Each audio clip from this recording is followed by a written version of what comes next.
வணக்கம் மக்களே, இது நம்ம கீர்த்தியா வரும் ராய் பாய்ஸுக்கான மொரல் ஷர்ட் வந்து ஆஃபர் விட்ருக்கோம். பார்த்தீங்கன்னா இதோட சைஸ் வந்து மீடியம் சைஸ் மட்டும்தான் அதில் இருக்குது.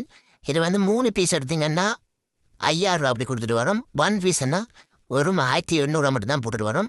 ஸோ 3 பீஸ் எடுத்தீங்கன்னா ஒரு லாபம். நேரில் வந்து பார்த்து மீடியம் சைஸ் இருக்குதான் வந்து பார்த்து உங்களுக்கு பிடிச்ச மாதிரி பிடிச்ச கலரில் வந்து பார்த்து எடுத்துகிட்டு போங்க.